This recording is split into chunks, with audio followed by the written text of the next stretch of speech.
Si le chef de l'État ne veut pas de négociation, il doit nous dire quelle est la solution. C'est à lui de nous dire la solution.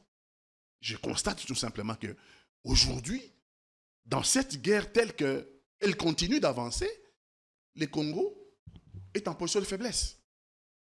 Et l'histoire est têtue. Si vous êtes en position de faiblesse, monsieur le journaliste, l'attitude de dire « je ne négocierai pas » n'est pas cartésienne, cette attitude. Parce que vous êtes en position de faiblesse, donc l'ennemi continue à avancer. Vous êtes faible, vous êtes en tenue. Par contre, si vous êtes en position de faiblesse, vous pouvez dire « je négocie et je me prépare aussi ». Vous vous préparez, non? Vous connaissez l'équation. Vous dites « je suis en position de faiblesse. Je vais aller sur la table pour négocier et à côté, je continue à me préparer ». Vous pouvez avoir plusieurs fers au feu. Et lui appelle de tous ses voeux. Il doit arrêter d'accuser les Congolais à tort et à travers. Parce que si nous voulons arriver à la cohésion, et que déjà au départ, lui, il désigne Kabila comme l'agresseur. Réfléchissons. On exclut Kabila. Kabila ne viendra pas dans cette cohésion. Vous allez faire vos dialogues et vos pré-dialogues, vos post-dialogues. Vous allez faire tout ce qu'il faut. Kabila n'y sera pas. Kabila, c'est un élément important de l'équation dans la construction de la cohésion nationale. Totikala Setseko Ndenali Puta na wax de Maman Moseka Netoko Maka légende na 3.5, 4.5, to 5.5 $. Signature Yalibela et Tikali inoubliable avec le wax de Maman Moseka.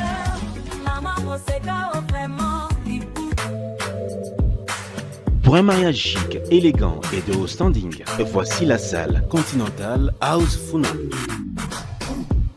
Pour toute conférence, anniversaire, mariage et d'autres cérémonies inoubliables, c'est dans notre salle de fête qui répond aux normes internationales.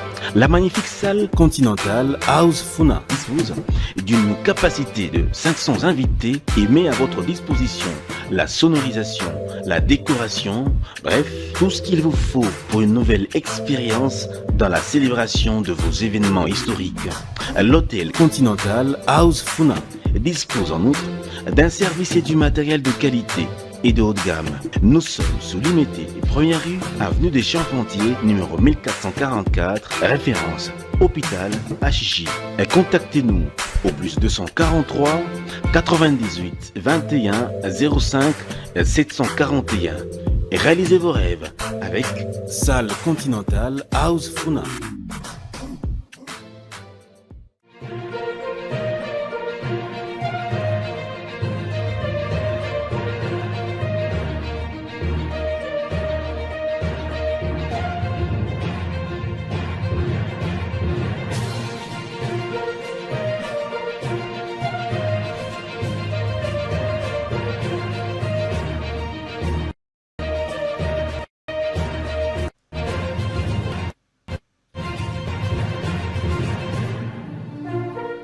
Que retenir et comprendre de la situation sécuritaire dans l'est du pays après la sortie médiatique du chef de l'État et celle de la ministre des Affaires étrangères? Est-ce que la RDC est-elle victime d'une guerre d'agression ou d'une rébellion armée? Nous allons tenter de vérifier cela en quelques minutes. Nous avons l'immense plaisir de vous retrouver en ce jour pour décortiquer l'actu de 24 dernières heures avec les indispensables. Comme nous aimons bien les dire, le choix de ce jour a été opéré sur l'un des visages que vous appréciez tant. Avec lui, nous allons analyser, décortiquer, comprendre la situation qui est la nôtre en ce moment dans toutes les régions de l'Est du pays en proie à l'insécurité des groupes armés, mais aussi à l'activisme du M23 et AFC de Corneille Nangaa qui continue à s'aimer la terreur et la désolation. Quelle solution pour à trouver à cette crise? Est-ce que devons-nous nous appliquer désormais à l'initiative des pères spirituels, la médiation que mènent la SENCO et l'Église de Christ au Congo récemment? Ils ont rencontré le président rwandais Paul Kagame et puis le Front commun pour les Congos, sans oublier l'ensemble de Moïse Katumbi. Ces derniers a posé ses conditions et favorables, que dis-je, à cette initiative de père spirituel dont il juge la démarche être salutaire pour les pays. Joseph Kabila a été aussi consulté. On en saura un peu plus puisque c'est matin, on apprend, selon une source bien introduite au sein du PPRD, qu'il y a eu réaménagement.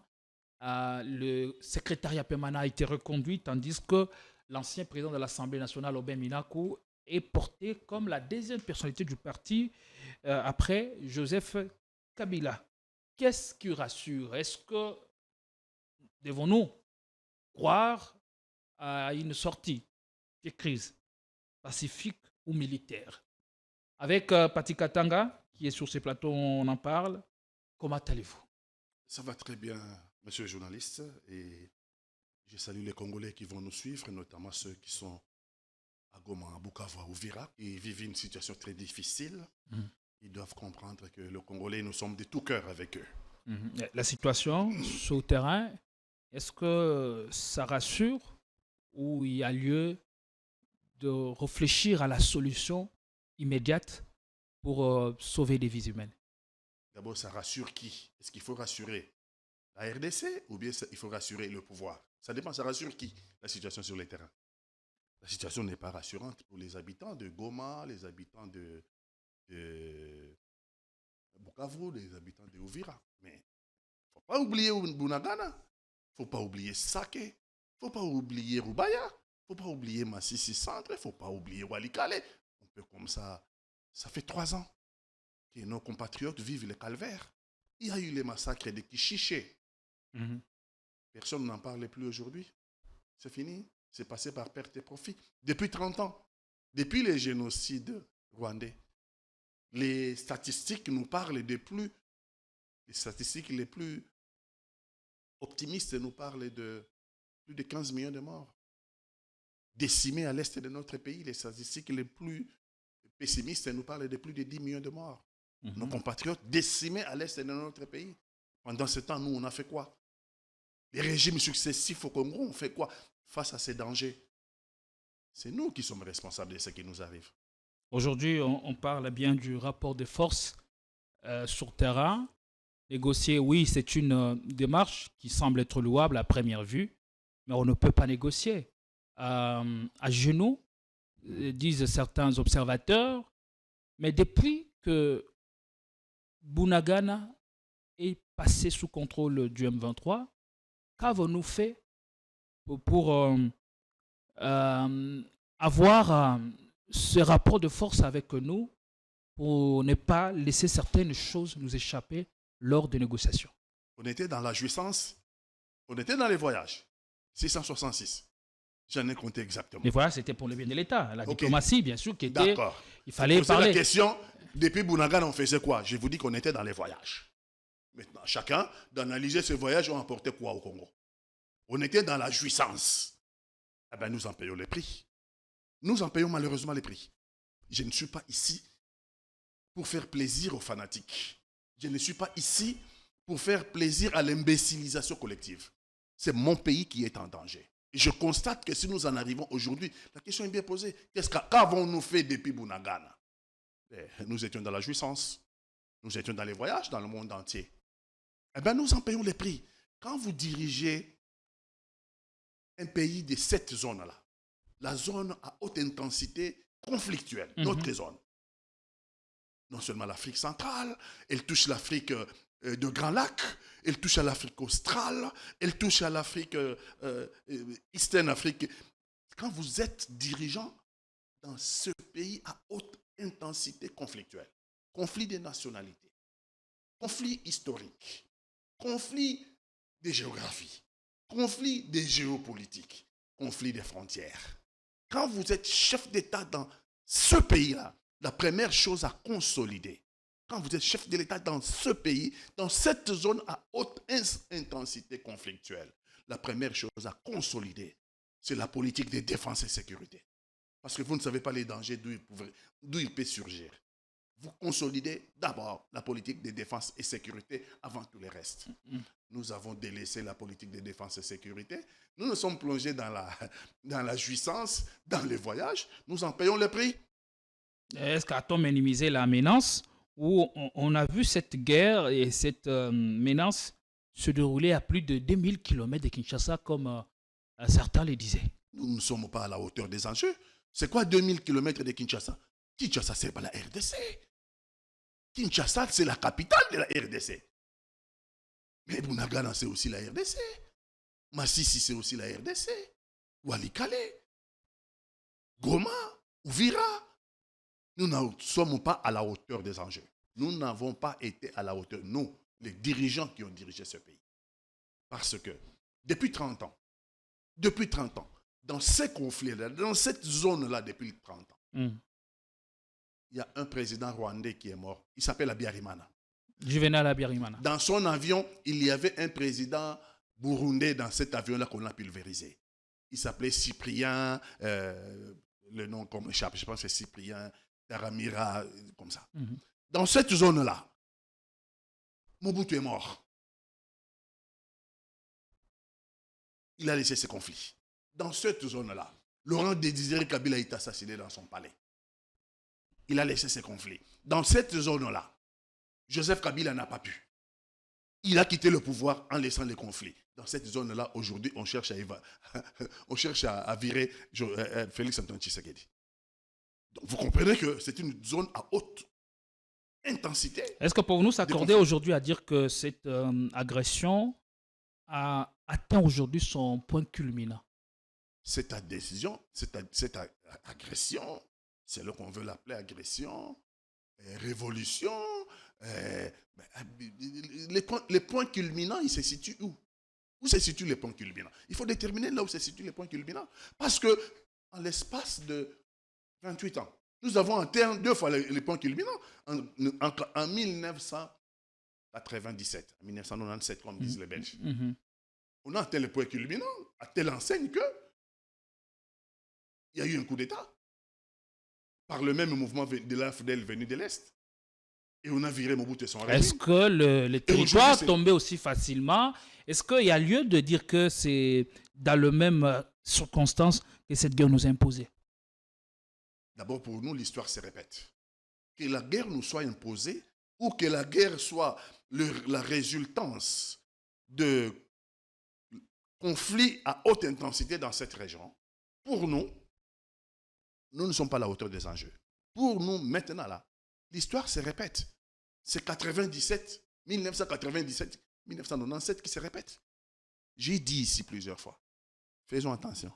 La marche du M23 ressemble à la marche de la FDL. Nous y sommes là. À quelques similitudes près, c'est la même marche. Comment nous n'avons pas appréhendé le danger? Et l'homme prudent, quand il voit le mal de loin, il fait tout pour que ce mal n'arrive pas. Donc nous n'avons pas vu le mal de loin. Pourquoi n'avons-nous pas été à la hauteur de bâtir une politique de défense et sécurité capable de mettre le Congo à l'abri de toute agression, d'où qu'elle vienne? Pourquoi sommes-nous rentrés dans la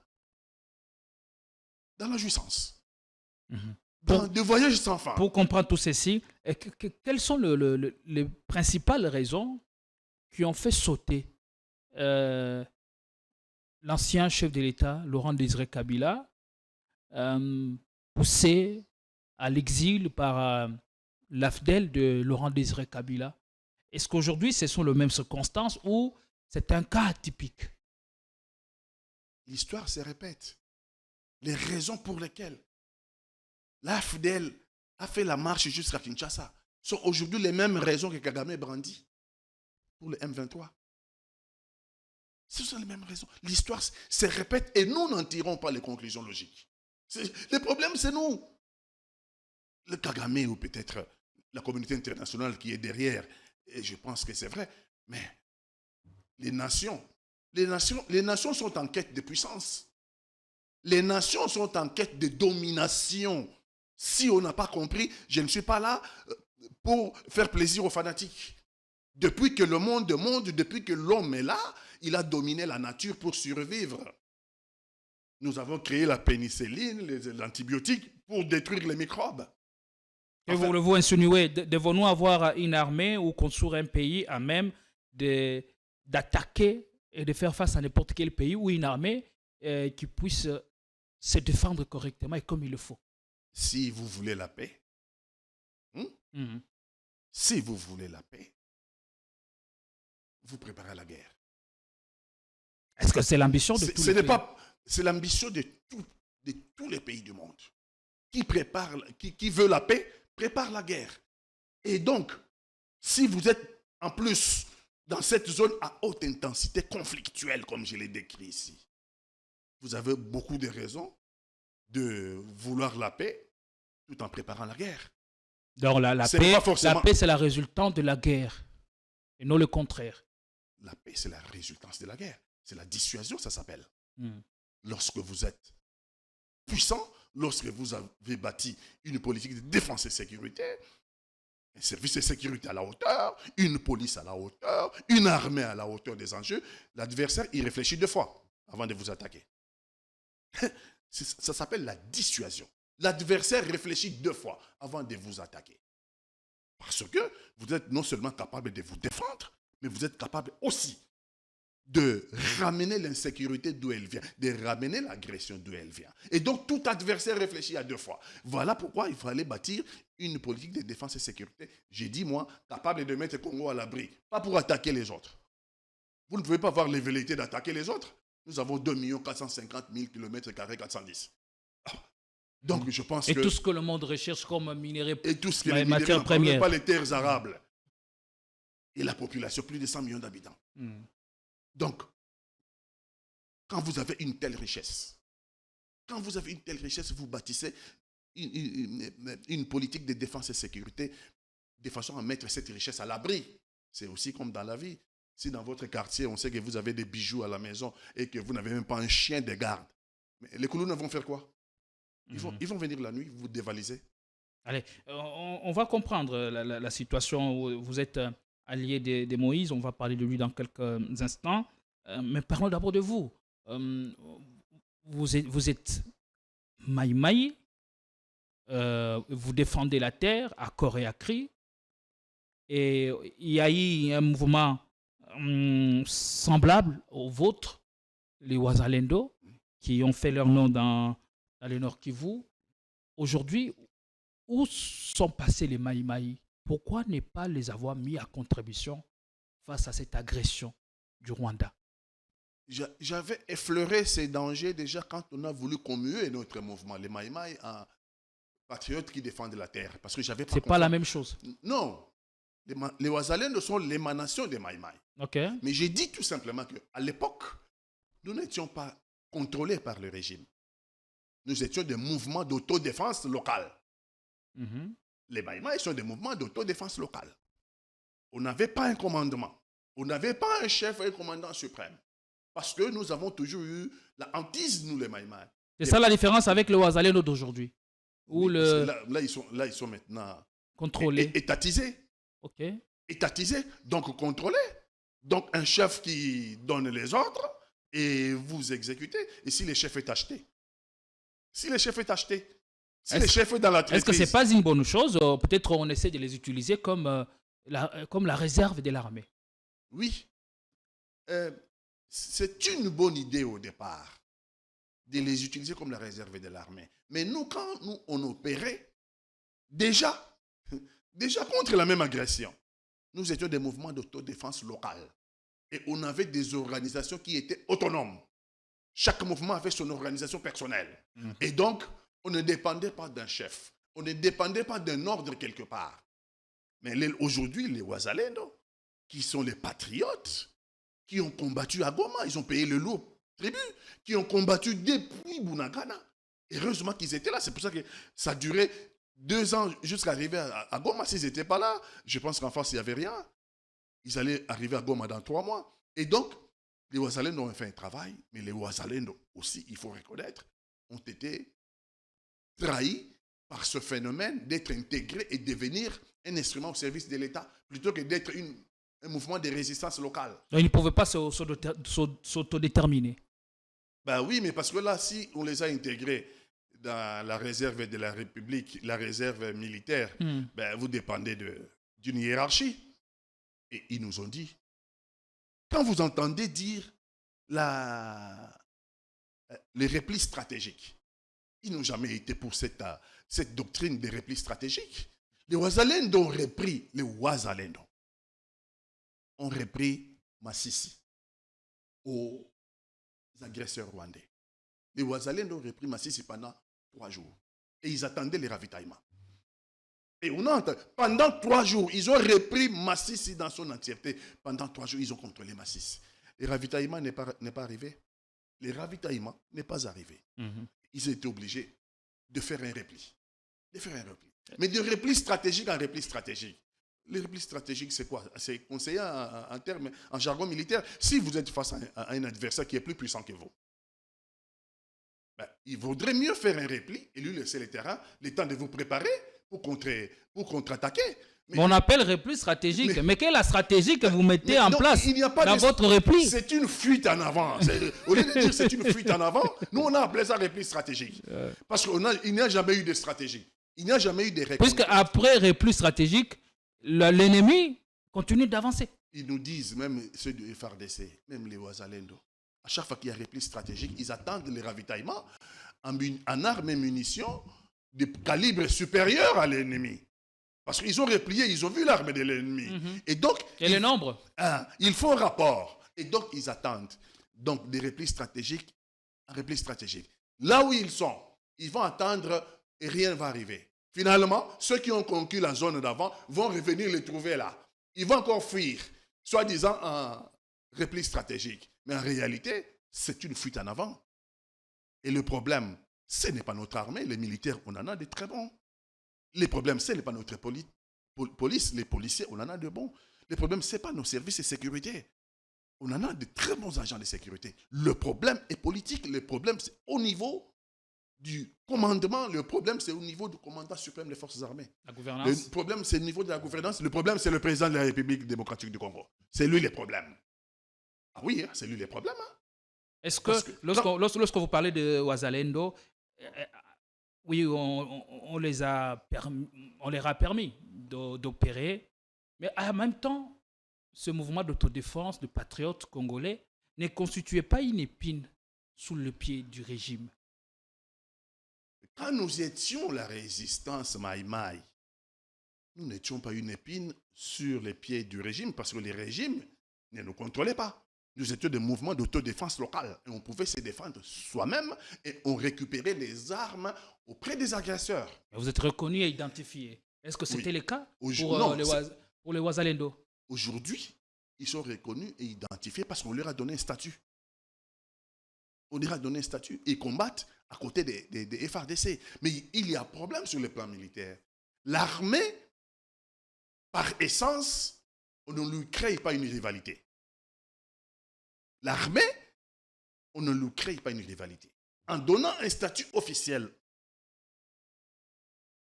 au Ouazalendo, on a créé une sorte de dualité, une sorte de rivalité au FARDC. Ça a créé des frustrations au sein des FARDC.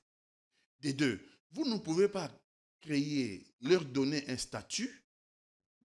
Des frustrations, pourquoi? Quasi militaire. Parce que certains jouissent d'un comportement de faveur. Exactement. Et vous leur donnez un statut quasi militaire sans leur donner la formation adéquate, sans leur doter des armes adéquates, sans faire les recrutements vous-même. Et c'est l'État qui a recruté et avec les critères de recrutement ont été respectés. Parce qu'en ce moment-là, vous récupérez un groupe. Dans ce groupe-là, il peut y avoir des bandits de grands chemins. Hein. On le voit. Hein. Et dans ce groupe-là, il faut le dire, ça c'est depuis que nous étions dans la résistance. Depuis la résistance Maïmaï, Kagame a souvent créé ses Maïmaï à lui. Ça serait étonnant peut-être pour vous, pas pour moi Maïmaï. Kagame a souvent créé des Maïmaï à lui. Pour nous créer une diversion. Parce que pour diviser la résistance, de temps en temps, Paul Kagame créait des Maïmaï qui venaient vous créer une diversion ou une distraction sur le terrain. Et nous, on avait le code pour reconnaître que ça, ce n'est pas les bons Maïmaï. Aujourd'hui, avec les Ouazalendo, Kagame peut appliquer, et je pense qu'il applique la même politique. Mais les Maïmaï que moi je connais étaient investis de pouvoirs ancestraux et militaires pour faire face à l'ennemi. Pour ne pas parler des fétiches ou pratiques superstitieuses. Est-ce que c'est le cas? Où est-ce que tout ceci est passé? Bon, ça, c'est un détail. Hein. Ça, quand vous vous accrochez aux détails, je vais vous dire... Et on aime les détails. Je vais vous dire que quand vous êtes à la guerre, hein, et que cette guerre doit être gagnée, tout est bon. Hein. C'est lui qui va aller prier, peut aller prier les dimanches. Hein. C'est lui qui veut aller chez les féticheurs, les Kadian Pemba. Il peut aller chez les Kadian Pemba. C'est lui qui est athée. Il peut rester les dimanches, se reposer. Parce que l'important, c'est l'objectif à atteindre. Hein. L'objectif à atteindre, c'est l'objectif à atteindre, de gagner la guerre. Et nous, quand on était, les Maïma, ils sont des groupes d'autodéfense locale. Eh ben, celui-là qui pense qu'il peut disparaître, il va chez le Kadian Pemba. Celui-là qui pense que Dieu peut l'aider, dimanche, il va voir son pasteur. Celui-là qui pense que lui, il est athée, il est logique, il est cartésien. Lui, c'est plutôt les armes qu'il faut. Bon, donc chacun, c'est l'objectif à atteindre qui compte. Les Kadian Pemba, là, ce n'est qu'un détail. Est-ce que cette force a diminué en nous? Non, cette force n'a pas diminué. Cette force spirituelle en nous est encore vivace. Mais seulement, moi je ne suis pas parmi ceux qui disent qu'il faut l'armée spirituelle. On dit que l'armée la plus forte, c'est l'armée céleste. Non, ça c'est... disait le ministre de la Justice Constant. Ça c'est une diversion, ça. Parce que l'armée céleste ne viendra jamais. Ça veut dire qu'on va nous prendre notre RDC. Si on attend l'armée céleste, elle ne viendra jamais. La guerre, c'est l'affaire des hommes. N'en déplaise au ministre, la guerre, c'est l'affaire des hommes. Quand vous en appelez à l'armée céleste, ça veut dire que vous n'avez plus d'hommes pour combattre. Hein? Vous attendez que Dieu fasse l'affaire à votre place. Mais Kagame, lui aussi, il prie Dieu. Kagame, lui aussi, peut demander l'armée céleste, monsieur le ministre. Mais donc, dans ce cas-là, Dieu intervient dans quel camp? Le Créateur, le Dieu dont le nom est éternel, est toujours du côté des faibles, de ceux des opprimés. Qui vous a dit ça? Dieu est du côté des puissants. Dieu n'est pas un faible. Qui vous a dit que Dieu est du côté des faibles? Si vous êtes dans la faiblesse, c'est peut-être Dieu qui vous a placé dans cette faiblesse. Dieu ne cautionne pas tout ce qui se passe dans notre pays. Donc c'est l'affaire donc c'est l'affaire des hommes. Donc discutons de ce qui est rationnel plutôt que de rentrer dans la spiritualité. La guerre, c'est l'affaire des hommes. C'est lui qui a été mieux formé pour utiliser les armes les plus performantes, dont le régime le prend en compte et c'est dépendant. Et on met à sa disposition un salaire adéquat. Celui-là a le moral de la guerre. C'est celui qui gagne la guerre. C'est lui qui a le moral. C'est lui qui n'a pas le moral, qui a laissé les enfants qui n'ont rien à manger, qui a laissé la femme au camp Kokolo qu'on a chassé alors que lui est sur la ligne de front, qui a vu les amis mourir et être enterrés sur des nattes. Vous avez vu les militaires congolais, comment sont-ils atterrés sur la ligne de front? Vous avez vu les 14 militaires sud-africains enterrés avec honneur. Avec honneur devant Ramaphosa. Et on est venu les chercher dans le fin fond de la province du Nord Kivu. Et on les a transbordés jusqu'en Ouganda. Avion à Entebbe. Avion spécial affrété en Afrique du Sud. Vous avez vu les honneurs devant le président de la République. Et vous avez vu les militaires qui sont tombés à Goma. Comment on les jette avec une natte. Et lorsque un militaire vivant qui est au front regarde ça, qu'est-ce qui se passe dans sa tête? Allez, merci beaucoup, Patrick Katanga. Nous parlons de la guerre et la guerre, c'est surtout le front. Et là, c'est sur le front militaire. Peut-être il y a des choses qui n'ont pas semblé bien marcher. Mais sur le front médiatique, il y a d'incessants efforts qui est fait le gouvernement congolais en vue de restaurer la paix et la sécurité dans l'est de la RDC. Lors du tout récent Conseil de sécurité de l'ONU, la ministre des Affaires étrangères a porté la cause de la RDC, mais une déclaration qui a laissé plus d'un Congolais sur désappointé. C'est quand il dit que cette guerre, c'est pour renverser le pouvoir. C'est que les élections n'ont pas pu faire, eh bien, ils veulent l'obtenir par les armes. On va écouter cet extrait de la ministre des Affaires étrangères choisi pour vous par Christian Pongo. Nous saluons la récente décision du Conseil des droits de l'homme de l'ONU d'ouvrir une enquête sur les exactions dans l'Est de la RDC, ainsi que l'appel de la CPI à recueillir des éléments de preuve sur ces crimes pour traduire les responsables en justice. Nous appuyons également la résolution du Parlement européen demandant la suspension de l'accord sur les matières premières entre l'Union européenne et le Rwanda, signé en février 2024, alors que Kigali armait le M23. Mais ce Conseil, toujours inactif, est le seul capable d'empêcher de nouveaux massacres et l'expansion de l'occupation. Il lui revient d'adopter des mesures robustes qui non seulement arrêtent les violences perpétrées par les troupes rwandaises et leurs supplétifs du M23, mais aussi mettent un coup d'arrêt au soutien d'un État membre de l'ONU à un groupe terroriste cherchant à renverser un gouvernement légitime et démocratiquement élu. Ce conflit ne se limite pas aux violences militaires, au pillage de nos ressources ou au déplacement, dépeuplement de nos territoires. C'est un projet politique porté par le Rwanda à travers le M23 et l'AFC visant à renverser notre régime par la force. Mais la République démocratique du Congo a fait le choix de la démocratie. Une démocratie en construction, certes, mais la nôtre. Nous avons choisi la liberté sous un régime civil et non la soumission aux armes. Nul ne peut nous arracher ce choix, surtout pas un régime qui, depuis 3 décennies, s'efface derrière un homme qui confond l'État avec son pouvoir personnel. Patika Tanga, est-ce que vous mesurez la portée de ces déclarations faites par la ministre des Affaires étrangères au Conseil de l'ONU? C'est une déclaration officielle de la RDC aujourd'hui. Parce que c'est la ministre des Affaires étrangères qui fait cette déclaration à la tribune des Nations Unies. Elle vient de discréditer la thèse de la balkanisation. Elle vient de discréditer la thèse de l'exploitation illégale des non-minéraux. Parce qu'elle dit que l'objectif politique, maintenant Kagame a l'objectif politique avec... De renverser le régime. Avec les M23 et de renverser les régimes de Kinshasa. Curieux que cela puisse paraître, ça intervient quelques semaines après que Kagame continue à insister que le chef de l'État actuel, Félix Tshisekedi, n'a pas gagné les dernières élections. Oui. Ce serait l'une des causes non, de cette velléité de vouloir renverser le pouvoir de Kinshasa. Sans le savoir, elle est en train de relayer les propos de Kagame, la ministre des Affaires étrangères, Mme Wagner. Elle est en train de relayer Kagame. Kagame dit que Tshisekedi n'a jamais gagné les élections.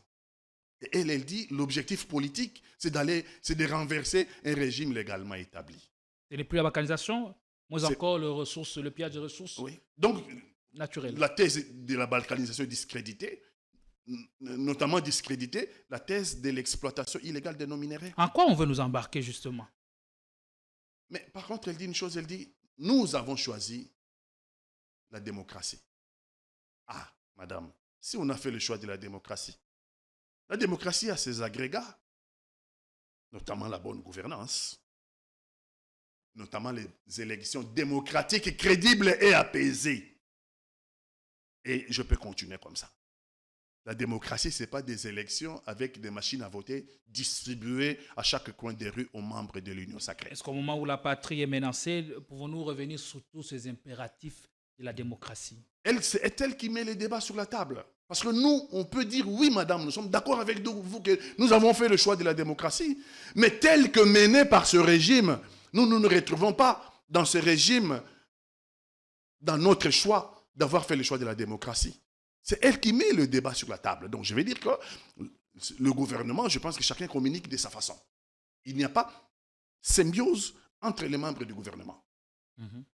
Si on a fait le choix de la démocratie, il faut respecter les agrégats de la démocratie, notamment les élections démocratiques crédibles et apaisées, notamment la bonne gouvernance. Est-ce que cette thèse vient collaborer, celle du chef de l'État qui a acquis son prédécesseur d'être le véritable parrain de l'AFC? Mais c'est la continuité de la thèse du chef de l'État édictée là-bas à Munich. À Munich. Mm-hmm. Parce que non seulement, le chef de l'État vient accréditer que ce n'est pas une agression, c'est une... comment il appelait ça? Opposition armée. Opposition armée. Mais bénéficiant du soutien du Kigali. Le président de la République vient de donner un statut à Nanga et au M23. Et c'est une opposition armée. C'est lui. Mais cela ne vient pas, c'est lui qui appelle, ne revient pas à dire blanchir le Rwanda. Non, ça ne blanchit pas le Rwanda. Mais il donne déjà un chef à l'opposition armée. Il dit c'est Kabila. C'est lui qui parle à Munich. Le chef de cette opposition armée, mon prédécesseur. Et puis il continue en disant que c'est lui, AFC, c'est lui qui, l'agression, la rébellion, c'est... Bon, il ne nous donne aucune preuve, il l'a déjà dit. Nous avons déjà eu ces débats-là ici. Moi, je constate tout simplement que le président de la République ne prend jamais ses responsabilités. Et ça me désarçonne. Ça, je suis halluciné par un personnage au sommet de la République démocratique du Congo qui jamais prend ses propres responsabilités. Toujours, c'est les autres. Je n'ai jamais été kabiliste. Je n'ai pas non plus sur les chemins de les devenir. Mais il ne nous donne aucune preuve. Aucune preuve que AFC égale Joseph Kabila. Des militants du parti qui ont rejoint le mouvement rebelle. Est-ce que ces preuves-là ne suffisent pas pour incriminer l'ancien chef de l'État? Par contre, je lui oppose 2 preuves formelles. On a fait un procès ici de AFC Nanga. Il y a eu un procès ici à Kinshasa. Et pendant ce procès, à l'issue de ce procès, Nanga a été condamné à mort.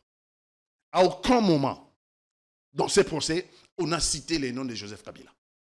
À aucun moment dans ce procès, on a invité Joseph Kabila. Non, il y a certains qui l'ont cité. Je me rappelle la vidéo qu'on avait balancée par les services d'un certain monsieur qu'on a présenté sous le nom d'Eric Nkouba, qui serait conseiller stratégique de Corneille Nangaa, qui a cité nommément l'ancien chef de l'État d'être le patron de cette rébellion. Les juges n'ont pas invité Joseph Kabila. Donc, par essence, j'estime qu'ils ont balayé s'il y a eu cette accusation, ils l'ont balayé. 2. On a entendu tous qu'on a saisi les biens de Nanga à l'issue de ce procès. Nanga condamné à mort. Kabila n'a même pas une invitation. Lui qui est le créateur lui qui est le créateur de l'AFC, il n'est pas dans le procès, il n'est même pas cité, on n'est même pas convoqué ni invité. On prend le coordonnateur, Nanga. Il est condamné à mort. Le coordonnateur Nanga, ses biens sont saisis. Ses biens sont bel et bien saisis et mis en vente publique. Kabila, c'est bien ici, non? Je connais Kinlankati, je passe souvent là. Je pense que GLM, je pense d'autres biens. Mais on n'a pas saisi. On n'a pas saisi même les meubles de Kabila. Personne n'a saisi même la chemise de Kabila. Personne n'a saisi même le pantalon de Kabila. S'il était le vrai créateur des AFC, mais c'est plutôt à lui que la République devait s'en prendre, et non au coordonnateur. Pourquoi on s'en prend au coordonnateur Nanga et Kabila, personne n'a inquiété, et le président de la République a toujours dans sa bouche Kabila, Kabila, Kabila. Mais Kabila a fait 18 ans en tant que président de la République. Je veux bien que quelqu'un vienne me faire comprendre le contraire.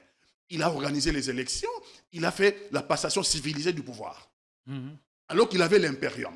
Alors qu'il pouvait refuser de faire les élections. S'accrocher au pouvoir. Oui, il pouvait s'accrocher au pouvoir. Donc il cède, Kabila, issu d'une rébellion, comme celle de Nanga, qui est venue de l'Est.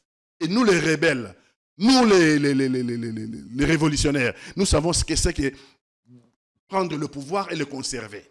Lui organise les élections démocratiques crédibles et apaisées. Lui, il donne le pouvoir à l'opposition. Et il rentre dans la forêt pour faire le maquis. Est-ce que ce n'est pas logique. Vous trouvez cette insistance du chef de l'État comme étant de la bêtise, ou il y a des éléments à partir desquels on peut analyser la situation et orienter la piste vers X ou Y?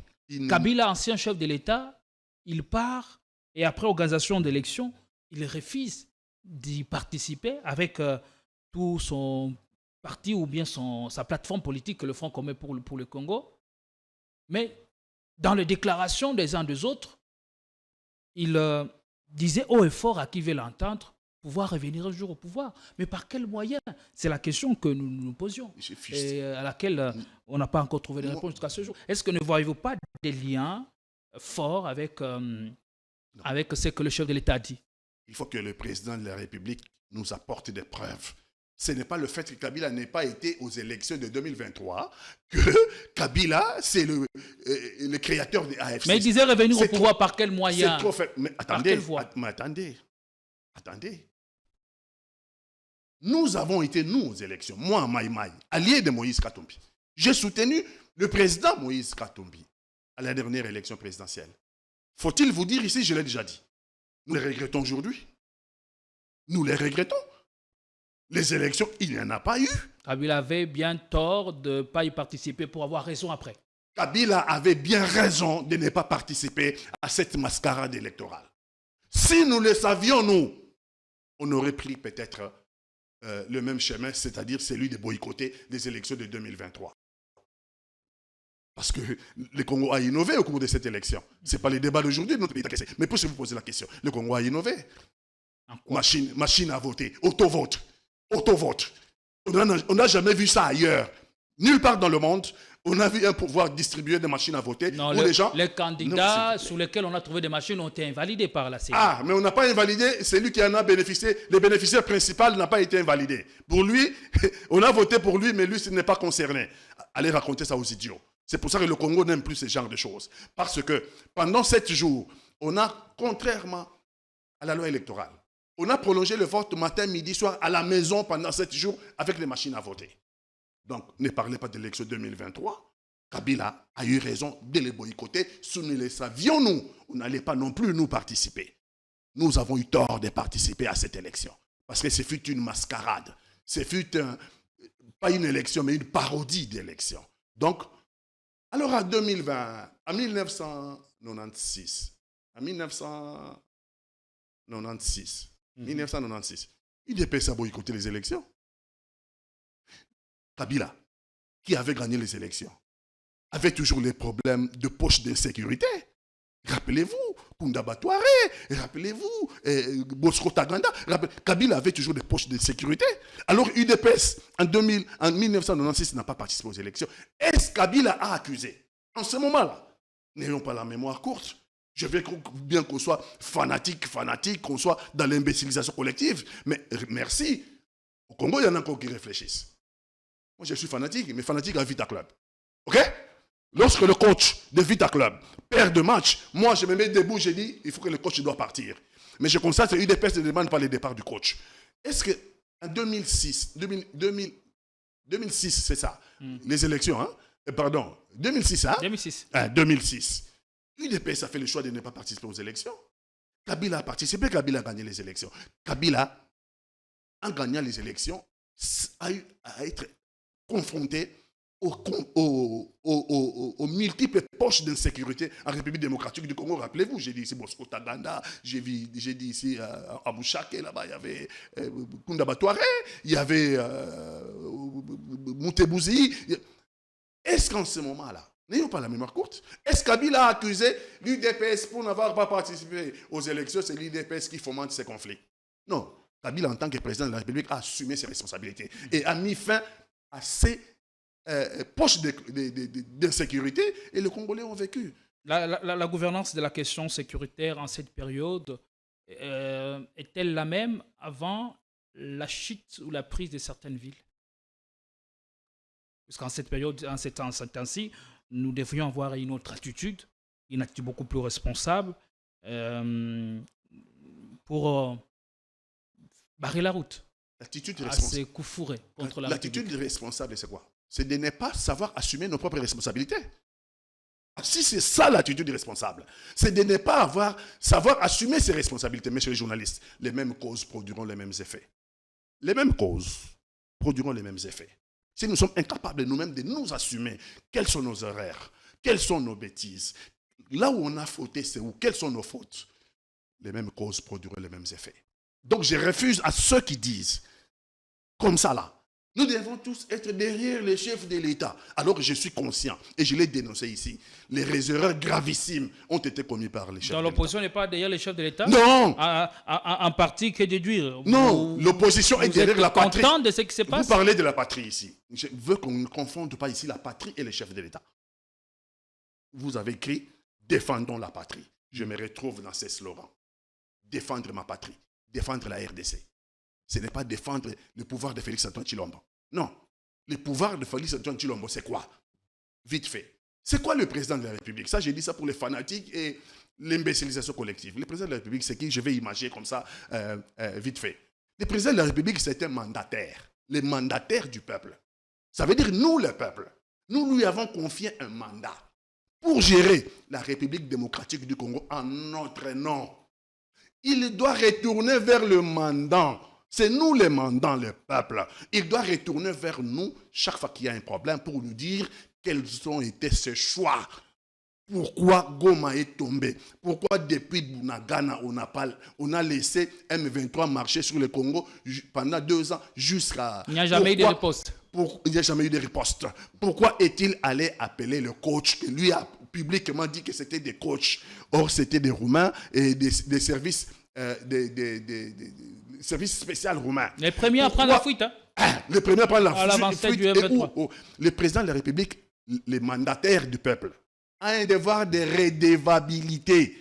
Lorsque notre bijou commun, que nous lui avons confié pour la gestion, a un problème, il doit revenir nous dire comment a-t-il résolu le problème ou il n'a pas résolu ses problèmes. Maintenant, pour vous, le président de la République n'est pas au-dessus de la patrie. La solution se présente. Le président de la République n'est pas au-dessus de la patrie. Il n'est pas au-dessus de la patrie.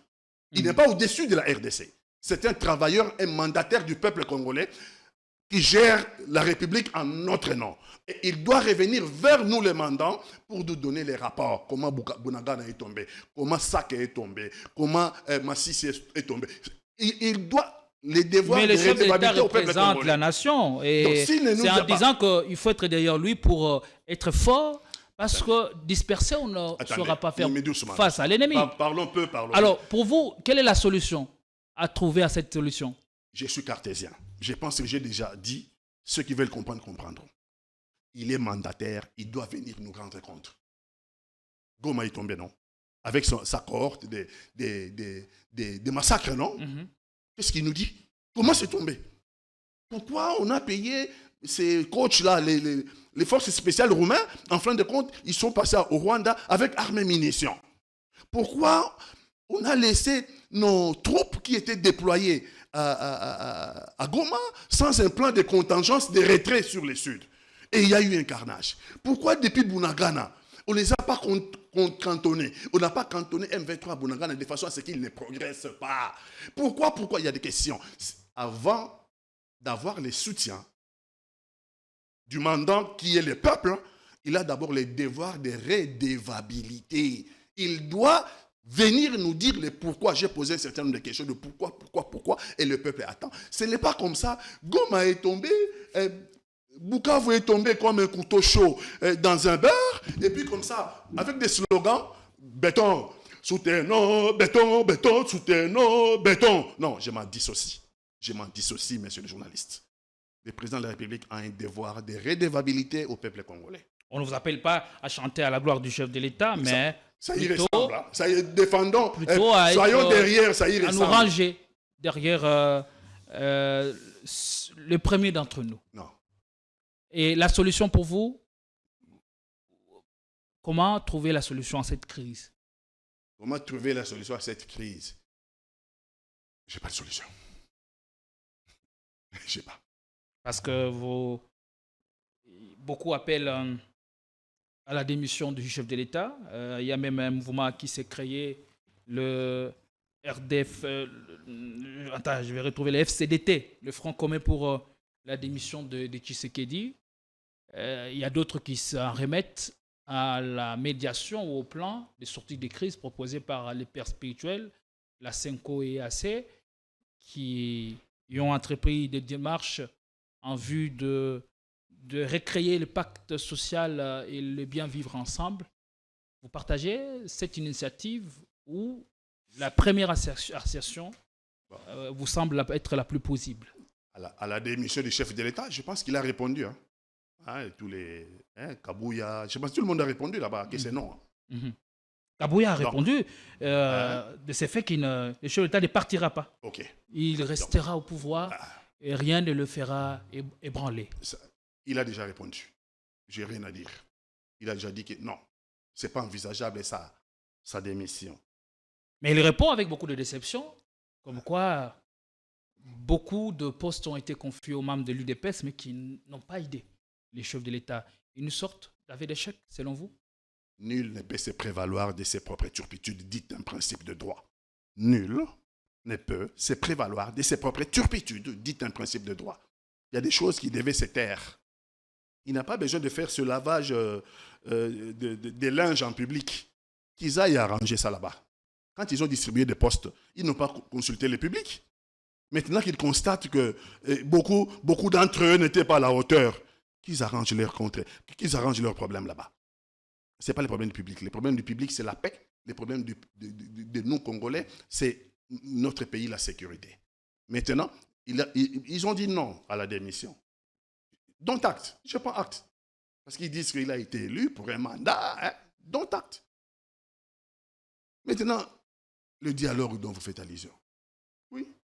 Oui. Mais déjà, ils ont torpillé le dialogue. Ils ont commencé par s'en prendre au prélat. L'UDPS et ses affidés. Ils ont commencé par s'en... Alors que c'est une initiative qualifiée par le président de la République, d'après Cholet. Initiative louable. Mais ils ne sont pas là d'accord avec les chefs de l'État. Parce que lui qualifie une initiative de louable, eux s'en prennent au prélat jusqu'à dimanche dernier à dire qu'ils allaient casser tous les églises et les...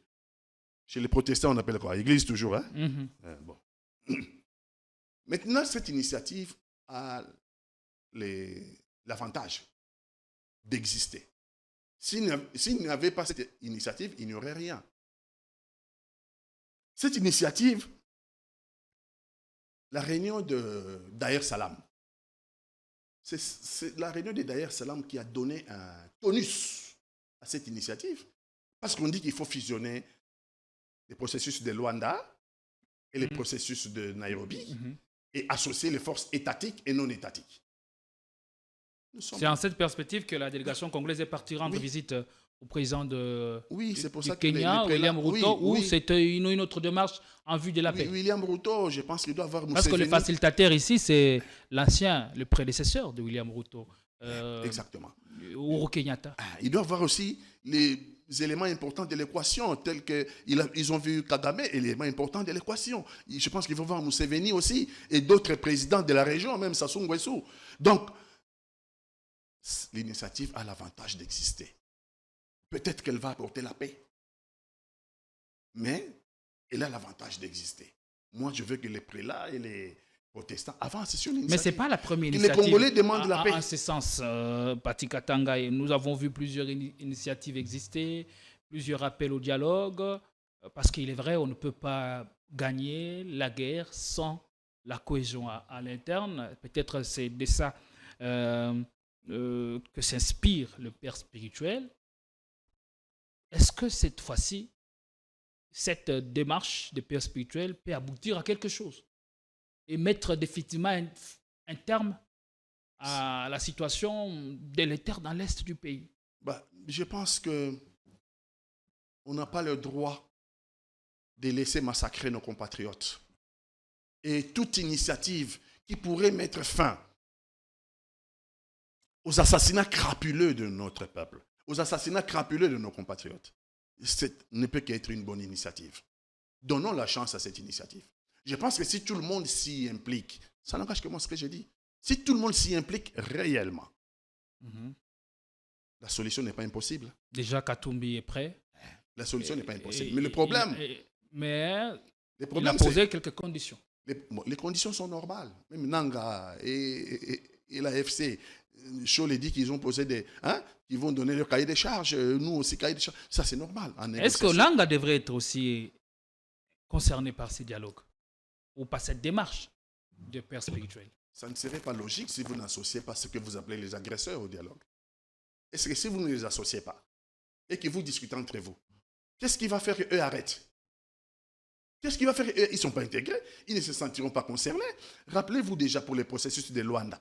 Chaque fois que le gouvernement se réunissait à Luanda, Nanga faisait une déclaration que c'est une initiative que nous respectons, mais ça ne nous engage pas. Donc c'est une démarche différente ou de négociation que voudrait avoir le chef de l'État. Si le chef de l'État ne veut pas de négociation, il doit nous dire quelle est la solution. C'est à lui de nous dire la solution. Je constate tout simplement que aujourd'hui, dans cette guerre telle qu'elle continue d'avancer, le Congo est en position de faiblesse. Et l'histoire est têtue. Si vous êtes en position de faiblesse, monsieur le journaliste, l'attitude de dire « je ne négocierai pas » n'est pas cartésienne, cette attitude. Parce que vous êtes en position de faiblesse, donc l'ennemi continue à avancer. Vous êtes faible, vous êtes en tenue. Par contre, si vous êtes en position de faiblesse, vous pouvez dire « je négocie et je me prépare aussi ». Vous vous préparez, non? Vous connaissez l'équation. Vous dites « je suis en position de faiblesse. Je vais aller sur la table pour négocier et à côté, je continue à me préparer ». Vous pouvez avoir plusieurs fers au feu. Ne peut dire qu'il ne négocie pas que c'est lui qui est en position de force. Il n'y a que celui qui est en position de force qui peut dire « je ne négocie pas sauf à mes conditions ». Parce qu'il est en position de force.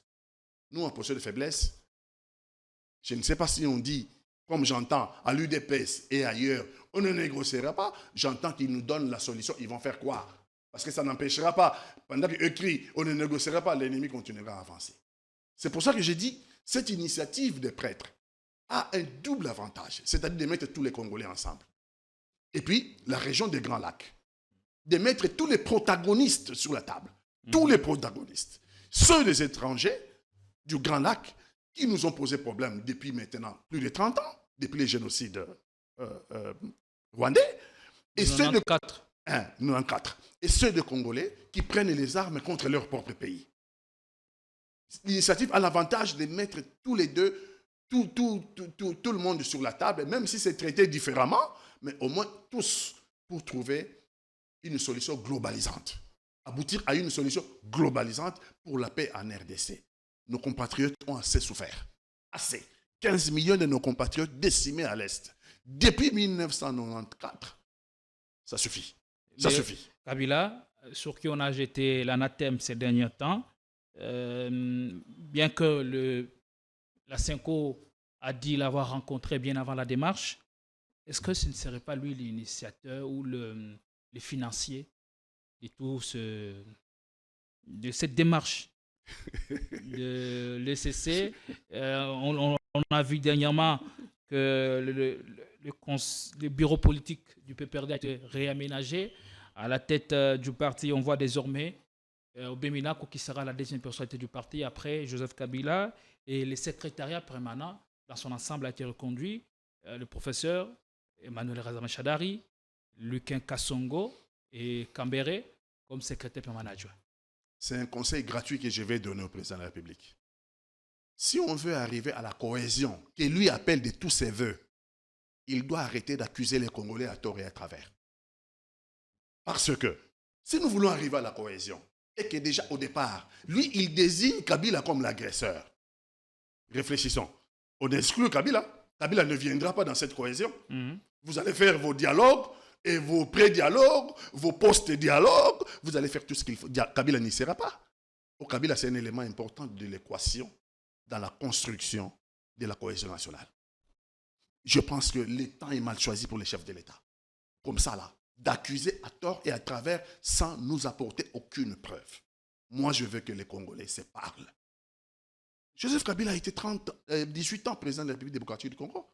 Moi, en tant que peuple, dans ce forum-là... Nous parlons pour quelle suite? Parce qu'ici, beaucoup accusent le pouvoir de ne pas respecter les engagements. Il y a aussi ces problèmes. L'ensemble en a été victime, PPRD, alors que c'était la coalition FC Cash. Et beaucoup de mécontentement, de frustration allant dans ce sens. C'est pour ça qu'il y a des cahiers de charges qui vont être déposés chez les prêtres. Parce que dans ces cahiers de charges, j'imagine, le problème sera soulevé, le problème de non-respect des engagements politiques du président de la République. Le problème sera soulevé. Ils sont pas naïfs ensemble pour la République, FCC de Joseph Kabila, et puis les autres forces. Ils sont pas naïfs.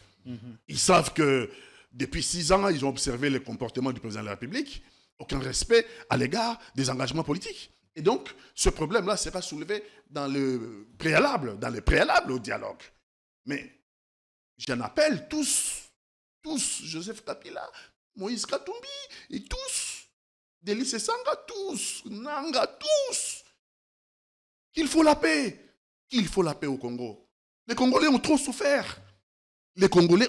Ça suffit. Il faut combien?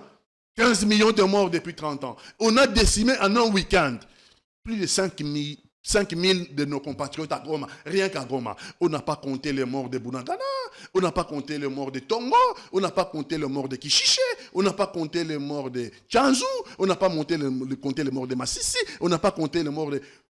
On a compté les morts seulement de Goma, parce que Goma c'est chef-lieu de la province et que Goma a un rayonnement. Mais les Congolais sont morts depuis plus de 34 ans dans cette affaire.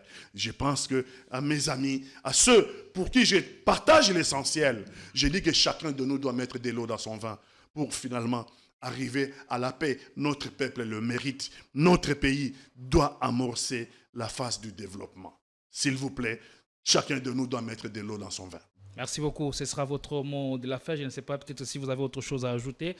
Mais pour l'instant, nous sommes contents de vous avoir reçus. Le temps imparti à notre tribune touche largement à la fin.